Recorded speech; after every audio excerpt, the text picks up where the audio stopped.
Yo venía pensando a tono con lo que dijo Rubieri y la señora a la que muchos se irritaron e interrumpieron.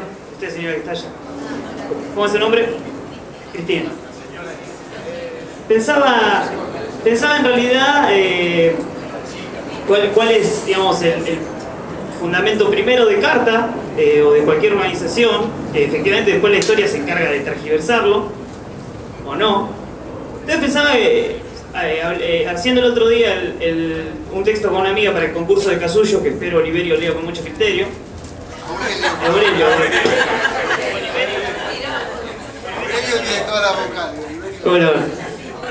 Bueno, eso. Y pensaba, hablando con Pía, le preguntaba los chismes primeros de Carta Abierta y cómo había surgido.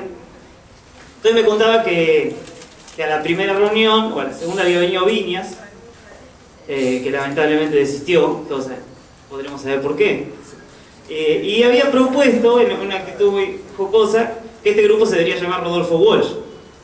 Entonces pensaba cómo Viñas se sentía legitimado, efectivamente, aunque había suscitado la risa, de decir eso ante una asamblea o una reunión que se proponía tratar de pensar el problema del campo.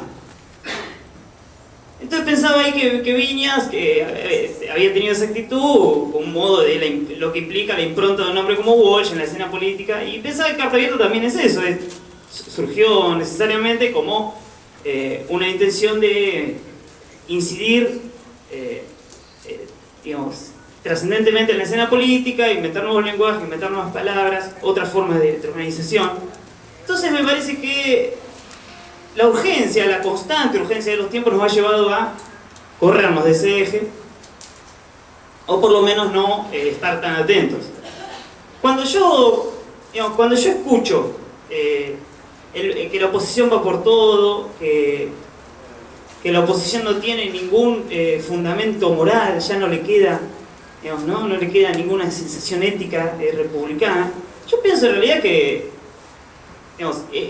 la Carta Abierta radical no podría decir exactamente lo mismo, con razón, las mismas razones que tenemos nosotros, y supongo que el van por todo es una frase, me parece engañosa, hasta cínica se me ocurre, de pensar que efectivamente la política es ir por todo, es la lucha por la verdad y es la construcción de organización, de movilización, de sentido común o de hegemonía para imponer, alguien dijo hoy, tomar el poder democráticamente, enseguida ahí el super yo le pegó, me parece bien.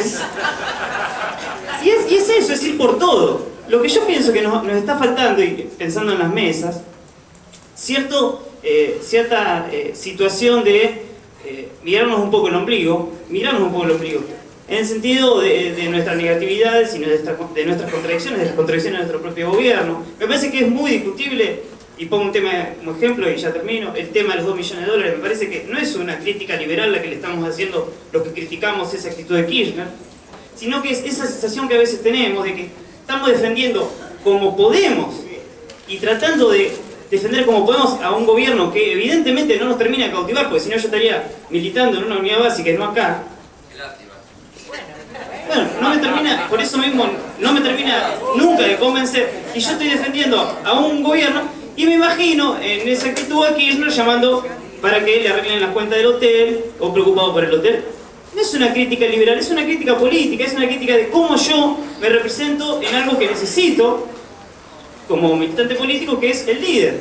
Entonces, si nosotros metemos en la misma bolsa el proceso latinoamericano y creemos que el proceso de Evo o el de Chávez o el de Correa es el mismo que el de Kirchner, me parece que estamos totalmente desencajados de la realidad. No me imagino a Evo llamando a un hotel para preservar sus cuentas privadas.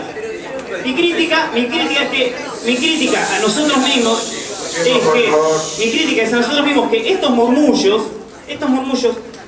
pareciera que nos dan cierta culpa, ese estado perpetuo de guerra en que creemos estar. Yo niego el estado de guerra, esto es democracia, esto es política, nunca podría hablar de guerra, me parece que está sobredeterminado el término guerra. Nos hace negar que evidentemente en el seno de lo que nosotros a los tanteos estamos tratando de defender, a veces con más énfasis, otros con menos, también hay un montón de contradicciones, hay un montón de gente con la que no nos sentimos identificados, pero bueno, la política tiene algo de renuncia, lo entiendo, pero también debemos darnos espacios para estas críticas y para pensar la idea del líder, por ejemplo, Kirchner como líder, y qué sé yo, digamos, a mí no me cayó muy bien que el tipo esté comprando $2 millones en medio de la crisis en 2008, la verdad no me cayó muy bien, no es una crítica liberal, no soy Lisandro Latorre diciendo esto, eso le quiero decir. Pero a la hora de construir un líder, de construir un poder de movilización grande, esas cosas no debemos dejar de criticarlas, me parece. Entonces, para la mesa, partidos políticos es un tema muy politológico, parece que el PJ y todos sus satélites y toda su historia es un gran tema para discutir. El PJ y Kirchner como referente constante de eso y de lo que implica, es un gran tema para discutir. No debemos ceñirnos constantemente a la urgencia. Debemos dejar siempre un espacio para la creación y para nuestro fundamento último, que es trascender y trasvasar la realidad constantemente sin dejar de mirarnos el ombligo y pensar en nuestra propia miseria, nuestras propias contradicciones y nuestras propias fallas.